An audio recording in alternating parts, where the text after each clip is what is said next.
이 시간 말씀을 받겠습니다. 이 복된 시간에 우리에게 주시는 하나님의 말씀은 신약성경 마태복음 26장 57절에서 68절까지의 말씀입니다.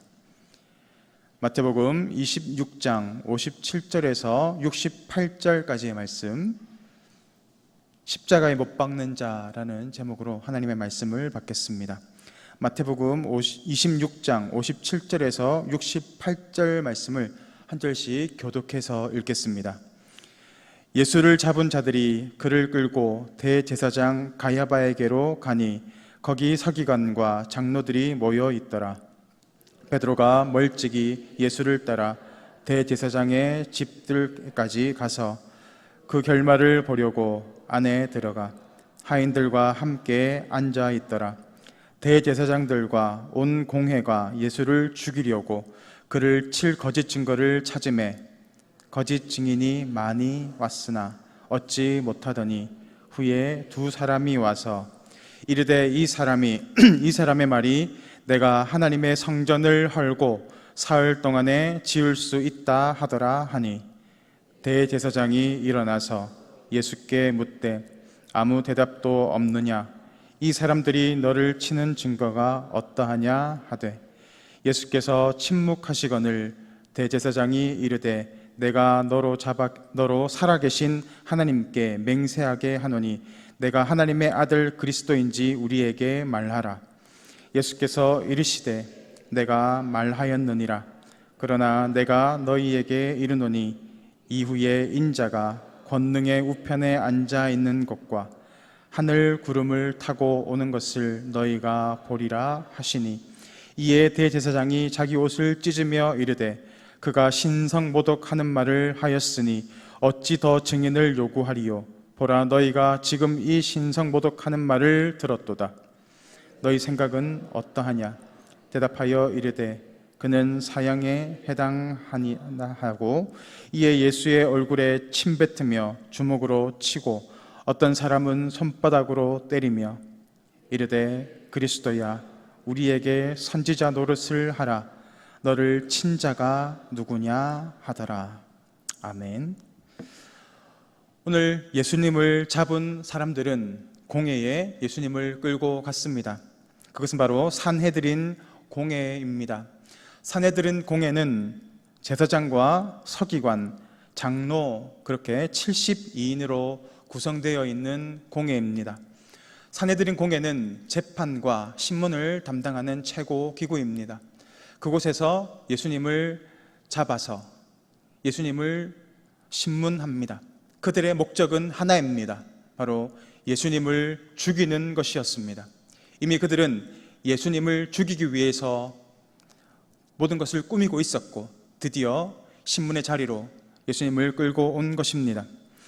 57절에 온 공회가 모였다라고 하는 것은 산헤드린 공회들의 신문을 위해서 모였다는 것을 보여주고 있습니다.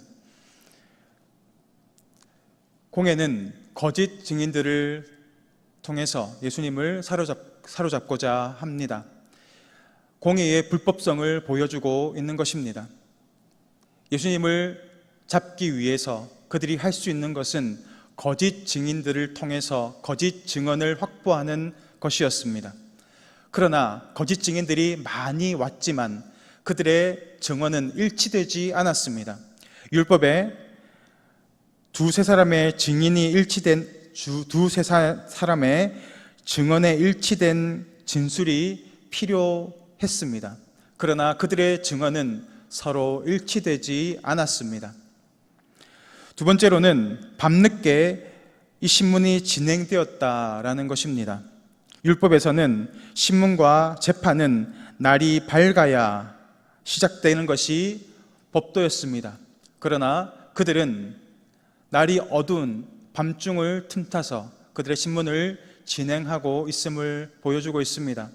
그들이 어디에 속해 있는지를 보여주는 것입니다. 그들이 낮에 속해 있는 것이 아니라 어둠에 속해 있는, 죄악에 속해 있는, 세상에 속해져 있다라는 것을 오늘 성경은 보여주고 있는 것입니다. 예수님을 붙잡기 위해서 그들이 할 수 있었던 것은 거짓 증인들의 증언과 또 이런 불법적인 신문을 통해서 예수님을 사로잡고 있는 곳입니다. 그러다가 드디어 일치된 증언이 나오기 시작합니다. 바로 예수님께서 이 성전을 헐라 내가 사흘 만에 다시 지으리라 하셨던 그 말씀을 가지고 꼬투리를 잡기 시작한 것입니다. 성전을 헐라 사흘 만에 짓는다라는 것은 바로 예수님 자신의 성전됨을 보여주고 있는 것입니다. 이제는 더 이상 성전을 통해서 하나님을 만나는 것이 아니라 살아계신 그 예수님을 통하여서 살아계신 하나님께 나아갈 수 있게 되는 것임을 보여주고 있는 것입니다. 그런데 그들은 이 예수님의 말씀을 가지고 예수님을 꼬투리 잡기 시작합니다. 그리고 두 번째는 예수님이 하나님의 아들 되심을 가지고 신성모독죄로 예수님을 붙잡고 있습니다. 아이러니하게도 이 두 가지 제목은 바로 우리를 살리시는 하나님의 사랑과 예수님의 순종하심을 보여주는 것입니다. 자신을 죽임으로, 자신을 희생함으로 우리가 하나님께 나아갈 수 있는 길을 열어주신 살아계신 성전 되신 자신과 또 하나님의 아들이시면서 이 땅에 인간의 모습으로 내려오셔서 우리를 구원하셨던 그 모습을 사람들은 꼬투리 잡아서 예수님을 죽이고자 하는 죄명으로 삼고 있는 것입니다. 그들이 성경을 몰라서 그렇습니까? 그렇지 않습니다. 그들은 성경을 너무나 잘 알고 있습니다. 그럼에도 불구하고 그들이 죄악에 사로잡혀 있고 자신의 욕심에 사로잡혀 있고 특별히 잘못된 율법적 사고관을 가지고 있었기에 그들은 예수님을 십자가에 못 박는 죄악을 저지르고 있습니다. 성경적 지식이 우리를 구원하지 못합니다. 내가 죄악 가운데 사로잡혀 있을 때 그것은 때때로 우리로 하여금 예수님을 십자가에 못 박게 하는 범죄의 자리로 나아가게 하는 것입니다. 공회가 바라보고 있는 시선은 무엇입니까? 예수님을 죽이기 위한 십자가만을 바라보고 있는 것입니다. 그렇지만 예수님이 바라보고 있는 것은 무엇입니까? 바로 십자가 뒤에 있는 영광을 바라보고 있습니다. 예수님은 이후에 인자가 권능의 우편에 앉아 있는 것과 하늘 구름을 타고 오는 것을 보고 계시는 것입니다. 지금에 있는 고난을 바라본 것이 아니라 고난 뒤에 있는 좋게 비교할 수 없는 영광을 바라보면서 지금 자신의 길을 가고 계심을 오늘 성경은 보여주고 있습니다. 그것이 바로 믿음입니다. 아무것도 보이지 않습니다.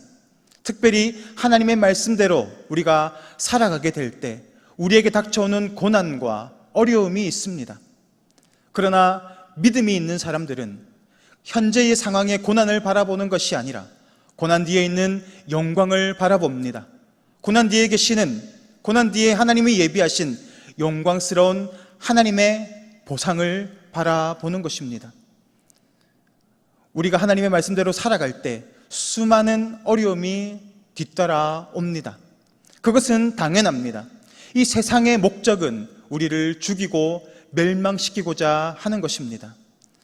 그러나 하나님의 목적은 우리를 살리고 구원하시는 것입니다. 우리는 이 세상에 살아가고 있기에 하나님의 말씀대로 살아가게 되면 당연히 고난이 오고 어려움이 옵니다. 그럴 때 우리에게 필요한 것이 무엇입니까? 고난 뒤에 있는 영광을 바라보는 것입니다. 예수님은 자신 앞에 있는 고난과 어려움을 바라본 것이 아니라 고난 뒤에 있는 영광스러운 하나님의 나라를 바라보시고 하나님께서 예수님을 살리시고 부활케 하셔서 하나님의 우편에 앉아 계시게 하시고 결국 심판의 주로 올려가실 것을 바라보았습니다.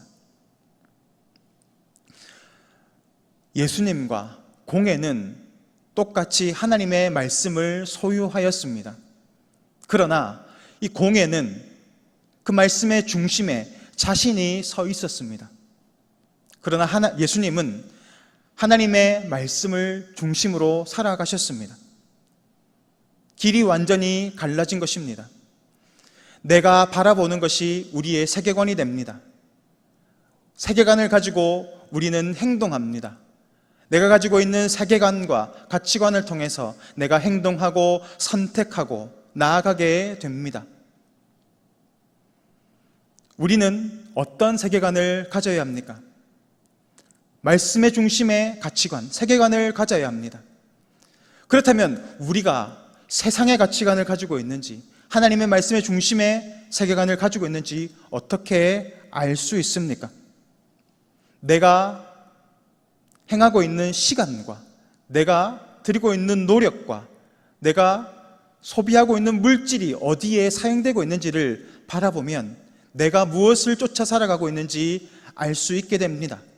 하나님을 예배하고 있는지, 세상을 섬기고 있는지, 하나님의 우선순위를 두고 있는지, 내 가정의 우선순위를 두고 있는지, 내 인생의 주인이 하나님이신지 아니면 내 인생의 주인이 우리인지를 이렇게 알 수 있습니다. 말씀이 우리에게 선포됩니다. 오늘 말씀은 우리에게 이야기합니다. 예수님을 못 박는 자를 바라보라고 합니다. 못 박는 자가 누구입니까? 세상의 가치관에 살아가고 있는 사람들입니다. 죄악에 사로잡혀 있는 사람들입니다. 그 죄악의 중심이 무엇이었습니까? 하나님의 말씀을 소유하고 있지만 그 중심에 내가 주인 되어 있는 삶을 살아가는 사람들이 오늘 예수님을 십자가에 못 박습니다. 오늘 성경이 우리에게 이야기하고 있는 것은 단순히 그들이 악해서가 아니라 모든 인간이 죄인이기에 이 죄악에서 벗어나지 못한다면 우리 역시도 예수님을 십자가에 못 박는 그러한 자로 살아갈 수밖에 없음을 바라보라고 하는 것입니다. 그러므로 오늘도 우리의 모습을 바라보고 내 인생의 중심에 하나님의 말씀이 있는지, 내가 그 하나님의 말씀에 순종하고 나아가고 있는지를 바라보아야 할 줄 믿습니다. 오늘도 우리의 인생의 중심에 하나님의 말씀이 우리를 이끌어가고 하나님의 말씀에 겸손하게 무릎 꿇는 그런 하나님의 거룩하신 백성으로 살아가시기를 주님의 이름으로 축원합니다. 오늘 화면을 보시고 오늘 기도의 제목을 다 같이 읽겠습니다. 내 삶의 주인의 자리에서 내려와 말씀 앞에 무릎 꿇을 수 있는 겸손한 마음 허락하옵소서. 내가 주님을 십자가에 못 박았음을 깨닫게 하시고 죄를 회개하고 새롭게 일어서게 하옵소서. 이 시간 다 같이 기도하겠습니다.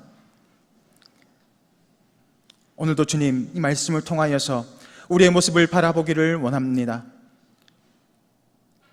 우리의 삶의 주인이 하나님이신지 아니면 내가 삶의 주인으로 살아가고 있었던지를 바라보기를 원합니다. 오늘 말씀은 우리 속에 있는 이 죄성들이 하나님을 바라보기보다 우리가 주인 되어 살아왔고 그러한 모습들이 예수님을 십자가에 못 박았음을 바라보고 그 죄에서 돌이키라고 하시는 그 말씀을 깨닫기를 원합니다. 다시 한번 말씀 앞에 겸손히 무릎 꿇게 하시고 죄에서 떠나 다시 한번 하나님의 은혜 가운데 나아갈 수 있도록 우리를 깨닫게 하시고 죄에서 돌이킬 수 있도록 회개의 영을 더하여 주옵소서. 예수 그리스도 이름으로 기도드립니다. 아멘.